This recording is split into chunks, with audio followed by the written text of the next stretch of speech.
Before I start, let me confess something. This paper began because I built something that my designer was not intended to, and she was very polite about it. It was too polite that I know that I screwed up. Because in a collaboration setting, the biggest problem don't happen because we and people disagree. It happens silently when people think they agree, but it isn't. So that is the problem Cognitive Bridge today tries to solve. I'm Kamal from University of Auckland. Today I'm presenting our research, Cognitive Bridge, AI-generated boundary objects for cross-functional collaboration.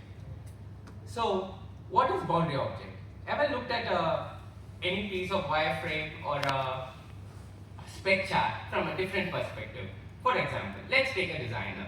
He looks at it and he sees user flow, visual hierarchy, etc. But a developer, oh damn, I need to develop this code. So he looks at it into a different perspective.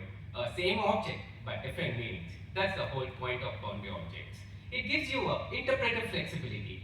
Each discipline reads the artifact, but from a different professional lens, but have a sufficient common ground to work together. However, today's boundary object, they kind of remain static. This is one of the quotes from a formative interview. It's not me. We lost a day of work because I built something based on misinterpreted requirement on a mirror. That conversation moved on, but the object didn't. So three reasons these things keeps happening. One, the words mean different things to different perspective. Initiative to designer might not be initiative to developer. Two, the teams understand it move faster than the document on the screen. Three, the remote work kind of amplifies this because they don't share a lot of body language and presence. This is not a small thing. 45 studies, a review of 45 studies found 78% of team failures come from these three problems. That is nearly 8 in 10. But wait, we have AI. Does it solve everything? Apparently not. The current AI tools kind of give you a post-hoc results, like a meeting summaries and post-hoc meeting updates. There are tools that exist, but it's most on individual aspect, not on collaborative. And there is multi-agent systems, but it doesn't bridge any translation gaps across disciplines. So you see this is the space there's a gap we are trying to fill. There's static and dynamic tools, individual and collaborative tools. Here's the gap that's what we are building for. So in order to build this tool, what we did is we went to designers and developers who live this problem every day. So we done a formative interview for 75 minutes per session with 7 participants, and we asked what kind of boundary objects you use, what data does it fail, what are the opportunities for AI, and what was the concerns. Based on this interview, we pulled out like 6 design codes: unified artifacts, backup data bridging, real-time memory, and proactive detection. And the most important part, human-controlled assistance. Based on this design goals, we built Cognitive Bridge, AI-enhanced whiteboard system that monitors conversation and generates adaptive visual artifacts when it detects confusion. It has 3 modes. The proactive mode, that's the one where AI spots the trouble, offers help. The generate mode, the team asks, and the edit mode, both the roles, the agent behind the loop in the whiteboard and the team combine together and refine it. First, AI makes the draft and humans refines it. We built this cognitive bridge based on a popular theory called macro cognition theory, where teams offload their thoughts on a shared whiteboard, and behind the loop, there is a semantic mediation goes around which tracks all the collaborative aspects, and AI comes to the thing to scaffold. This system works based on 5 multi-agent system under the hood: video, audio, whiteboard content, and the project flies frozen. A particular agent that just sits, observes all this, and checks whether should I step in now to mediate or not. Let's see it in action. Sarah, a designer says, we need a more streamlined payment. Marcus, a developer says, I'm not sure about the architecture. So Sarah draws 3 boxes. That's the exact movement cognitive bridge is in. It takes a perspective from Sarah and Marcus, and just in time they got aligned. So in order to test this in real time, we recruited 16 designer developer diets.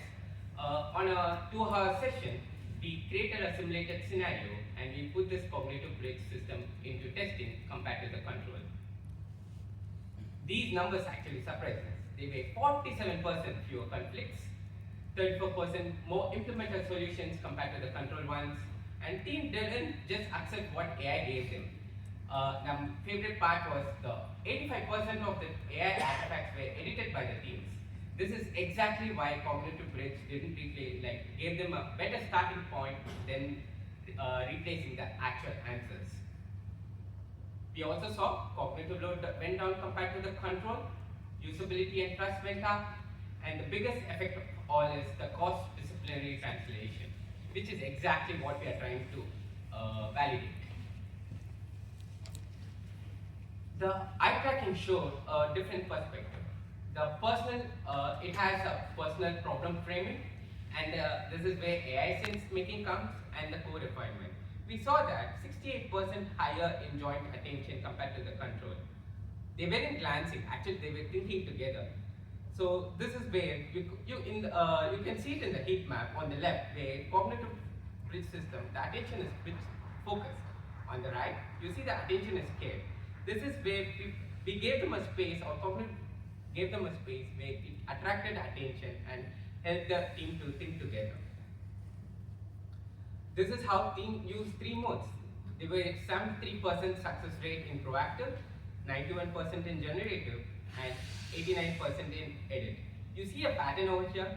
When team asks, AI works better, but when AI, like the proactive ones, it works less well. We found this is due to purely on timing. Sometimes AI, when it proactively it bombards and the timing misses off. That's one of the key failure limitations we had in this system. Post the user study, we conducted an interview and we found 3 themes that emerged. One is that semantic translator does work, and the second one was the important one. A designer said, we accepted the AI first output too quickly. We stopped exploring. So it came up a trade-off. Although we accepted it, but it restrains from exploring new opportunities. Third, trust. For data privacy concerns, the people want to trust themselves than the AI. So here's the 2 takeaways I would like you to look at. Teams become better at agreeing, but maybe worse at disagreeing well, because a good disagreement is where the ideas should pop up. And 85% of the artifacts were edited, so teams kind of treated the cognitive bridge system as a raw material, not as a not as an answer or solution. So I feel that here, AI isn't the designer, it's the negotiator. I leave you with my research with this talk. The primary design challenge lies not in having AI generates the right answer, but in making sure that AI understands when the team is not yet ready to answer. Timing, restraint, and context, that's what matters. Thank you for listening to my talk, and you can scan the QR code for the paper, and I really thank my fellow collaborators to make this research possible. Any questions?